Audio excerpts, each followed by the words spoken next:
Good afternoon and welcome to From Where We Are, stories of news and culture through the lens of USC and Southern California. I'm Sophia Ainsworth and we're coming to you live from Studio B and USC's Annenberg Media Center. And I'm Michael Kahn. It's Wednesday, September 25th. On today's show, reactions from local Metro riders on this morning's bus hijacking incident. Experts speak on the race for California's House of Representatives. An art exhibition hopes to reframe approaches to disability and chronic illness. And we will speak with two Annenberg Media reporters covering a protest in Dearborn, Michigan. All that and more from where we are. But first, here's today's headlines.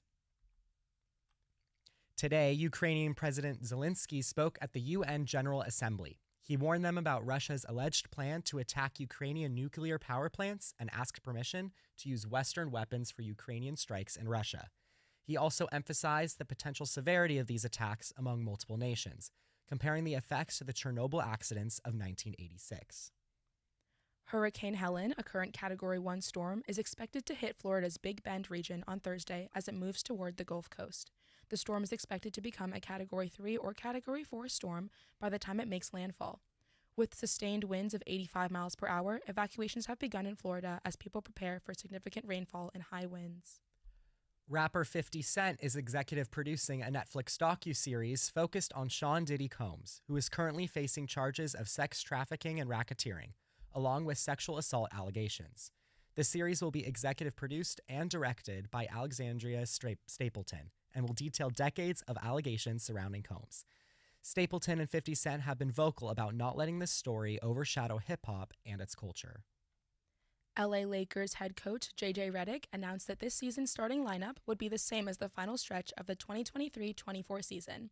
This lineup consists of D'Angelo Russell, Austin Reeves, LeBron James, Rui Hachimura, and Anthony Davis. When asked about the lineup, Redick said, "Yeah, it'll be the starting five that went 23-10 last year." Finally, here on campus, USC student Basic Needs opened the Trojan Food Pantry this week. The pantry aims to help students without a meal plan and will be open on Tuesdays and Wednesdays in King Hall Suite 103. Students can complete an intake form and be provided with a limited amount of weekly groceries.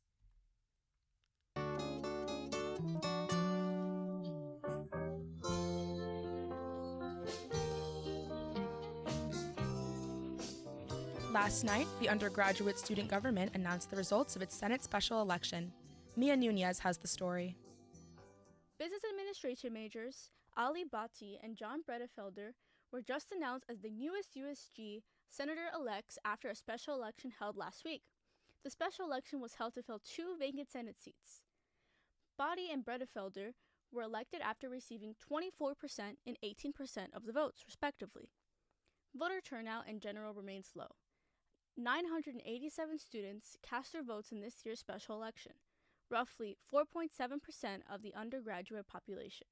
Still, and an improvement, only 674 students voted in the last Senate special election last fall.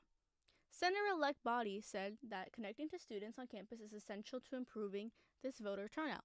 Most people in the school have no idea what USG can even do. So I think actually telling people what USG can do will also help turn out in every single election, because everyone just thinks USG doesn't do anything. But the fact is they do some things, and like the shuttle system from LAX during winter break, that's USG. Fall break, that's USG. So there are things that USG has done, but nobody even knows about. When campaigning, Bhatti ran in a platform of bringing real, everyday change to USC. His goals include bringing a Raising Cane's to the village, adding new outdoor basketball and pickleball courts, and extending current library hours. Bredefelder's goals include increasing USC's transportation options, adding more late-night food trucks, and increasing support for student organizations.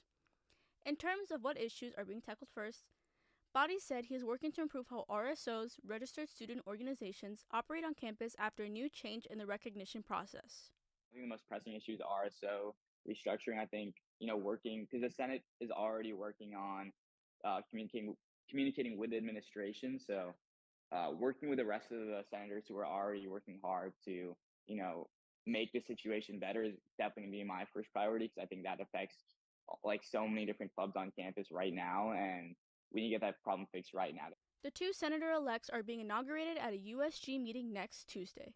For Annenberg Media, I'm Mia Nunez.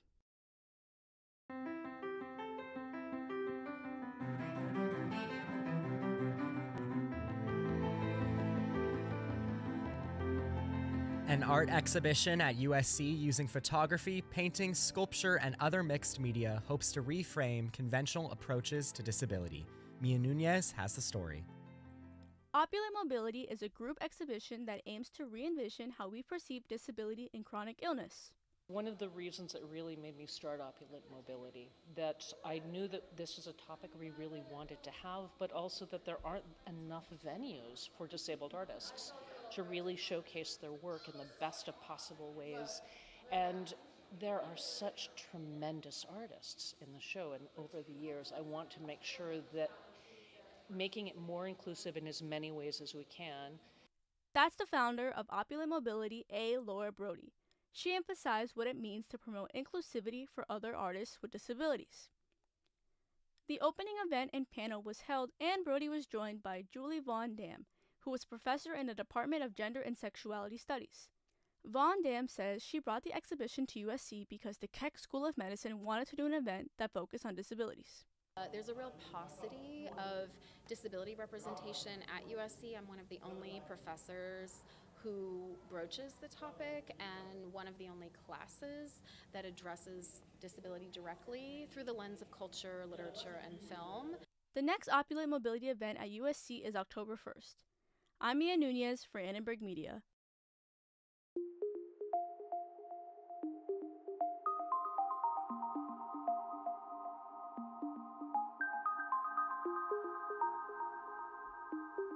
California voters have the power to decide which political party controls the House of Representatives this election season.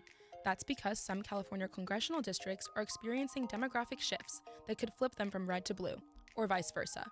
Here is Alicia Alvarez with the full story. With Election Day drawing near, California voters could tip the balance in the House of Representatives. That's according to several political experts that spoke at a USC webinar called A House Up for Grabs. Christian Gross, a political science and international relations professor at USC, cited the results of a recent poll conducted by the university's Center for Inclusive Democracy. The House is probably going to swing one way or the other. It's going to stay with the Republicans or it's going to go to the Democrats based on what happens in these districts. There are 6 congressional districts that could sway the control of the House of Representatives. These include some in Central California that could go either red or blue. With ongoing concern over the economy in California and some voters projecting the blame onto Democrats, Gross is seeing a shift in voting in these districts. Rural areas of the state and of the country are, that have traditionally been Democratic, are flirting with voting for Trump and Republicans more than in the past. With this polling and the projected outcomes of the 2024 elections, some may think that the results are set in stone. People are just starting, right, to tune in to the November race, right? Ballots are about to drop. That's Matthew Mendez Garcia, another panelist and associate professor of political science at CSU Long Beach. The tight House of Representatives seat races and the presidential election might push California voters to the polls again. In 2020, the nation saw the highest voter turnout in decades at just under 67%. Raquel Coteno, a USC political science and international relations PhD student and panelist, thinks the turnout might maintain this upward momentum on Election Day. Generally, there is a level of excitement, right, about the race. With this sort of massive shift in the presidential race, so close to actual Election Day, I think people are excited and maybe paying a little bit more attention because there's novelty to it. California ballot drop-off locations will open on October 8th. Centers for early in-person voting will also open ahead of the election in some counties, including Los Angeles. For Annenberg Media, I'm Alicia Alvarez.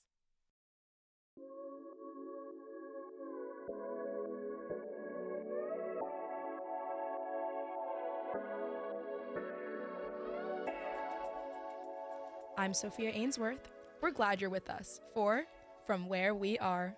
And I'm Michael Kahn. It's 44 minutes past the hour. Coming up, Metro riders share their thoughts on Wednesday morning's bus hijack. And stay tuned for a live interview with USC students on the ground in Dearborn, Michigan.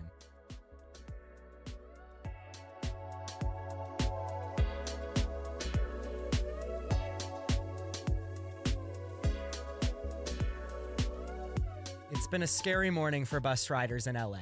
A passenger was fatally shot after a Metro bus hijacking in South LA occurred. Early this morning, we checked in with local bus riders. Paige Colazzo has the story. The hijacking turned into an hour-long police chase, then a standoff, after which officers arrested the unidentified gunman. The bus driver, who was not injured, was held at gunpoint the entire time.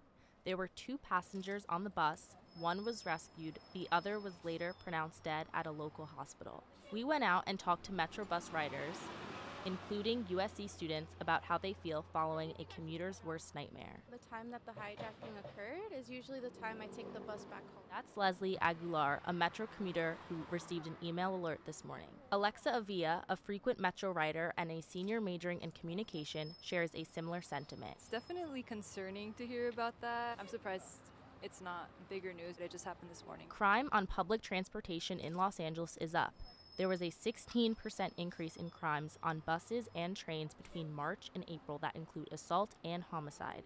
This year, there were 4 reported killings. These crimes have gotten the attention of the Metro Board. Since May 2023, Los Angeles police and security have increased patrols on local trains. The Metro Board reported around the same time that they've added 20% more Metro Transit security officers. Avia shared her thoughts about increased security. Be just like more like security present. Feel safer when I'm like on Metro and I see like the security ambassador. Luckily for these riders, the LA Metro Board unanimously approved a new plan in June to create its own transit police force, following in the footsteps of the Bay Area, Washington, D.C., and Massachusetts. For Annenberg Media, I'm Paige Colazzo.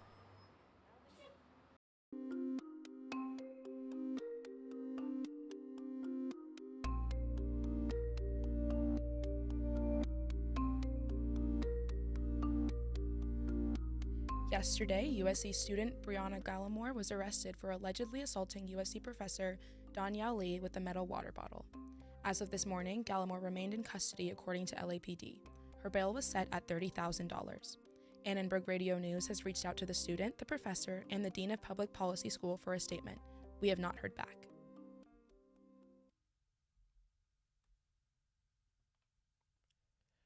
This week, students in Journalism 448, Government and Public Affairs Reporting, embarked on an exciting Midwest trip.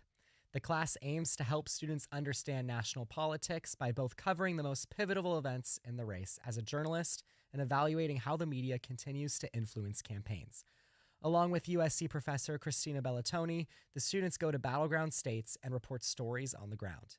The class takes 3 trips this year in Nevada, Arizona, and Michigan. These trips are funded by a member of the Annenberg Board of Trustees. Our executive producers, Sana Mahmood and Master's Journalism student Matthew Royer, are currently in the Great Lakes State joining us live from Dearborn, Michigan. Hi, Sana. Hi, Matthew. Thank you so much for joining us today. So you are not in studio with us currently, but tell us a little bit about where you are at right now. Where are you currently? Hi, guys. Yeah, right now we are in the parking lot of some gas station in... Where are we? Right outside of Dearborn. Right outside of Dearborn, Michigan. Me and Matthew are a part of a political reporting class at Annenberg. So we are on kind of like a class trip to Michigan for this whole week where we're covering local to national election stuff. And yeah. Yeah, it's been a great experience so far, and we're looking forward to traveling across the state and delivering stories to the Annenberg readers and listeners. Yep. Very cool. So we heard that you have a lot of visits on your agenda this week, such as a Trump town hall. You were at a protest earlier today. What are you looking to see, and what have you gotten out of it so far? I think we're looking to find out what Michiganders care most about heading into this election. Just as a reminder, in 2016, Michigan was decided for just over 10,000 votes between Trump and Clinton. So we know that every vote can count in a state like this, especially with their electoral votes that are up for play. So we're really looking to understand what maybe Michiganders think the national media is not getting out of their stories and the issues they care most about. Absolutely, yeah. I mean, especially because we go to school in such a blue state, it's really interesting to see what it's like in a swing state. And with a pretty, I guess, significant uncommitted movement that has kind of stayed consistent in Michigan, it's been interesting to learn what those voters feel and the decisions that they're going to be making in the next month. Yeah, so it sounds like I'm hearing that Michigan is definitely going to be a critical state in this upcoming election. And I mean, you briefly mentioned that you've been speaking to some potential voters and students in Dearborn. What is one of your biggest takeaways about the perceptions that they might have about the upcoming election? It's a great question. We were just at a rally in Dearborn, and we spoke to roughly around 30 voters. And while some said that they would vote third party or maybe not vote at all, a little bit in line with the uncommitted movement vote that we saw in the primary election, where in Michigan statewide it was 13.2%, and in Wayne County, where Dearborn is, it was 16.8%. We didn't hear from one voter who said that they would put their support in Kamala Harris's column. So it was really interesting to see that dynamic play out, where voters are really discontent with both major candidates.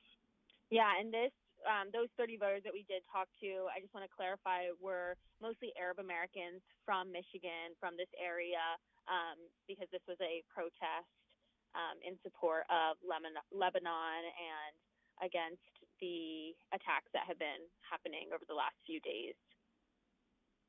Very interesting. Moving forward, for the rest of the time you're in Michigan, anything else you're looking forward to? Any objectives you have going into future visits this week? Yeah, I mean, so tomorrow, I guess over the next 2 days, our group is kind of split between 2 Trump events, which will be really interesting to kind of be on the ground with these voters and just get a sense of how they're feeling and how they think that the state will turn. But yeah, for me, I'm excited. I don't have a lot of experience at like Trump rallies and things like that, so I'm excited to see what that ambiance is like and hear from those voters. Yeah, I'd have to echo. I'm really interested to find out what the issues these voters care most about, especially at these Trump events, especially because in California, we don't get visits from major presidential candidates. Our electoral votes are likely to go to one party, while here in Michigan, it's really up for grabs. As we've noticed just driving through Michigan, I mean, we're staying in rural Michigan, yet we visited downtown Detroit earlier today. We've noticed that there are so many different people who have different stories to tell, and we're just looking forward to speaking with those voters. Yeah, definitely. And on our end here in the studio and to anyone listening in, we're also very excited to hear about your findings and can't wait to hear more. So thank you so much again for joining us today. Thank you, guys. We miss you.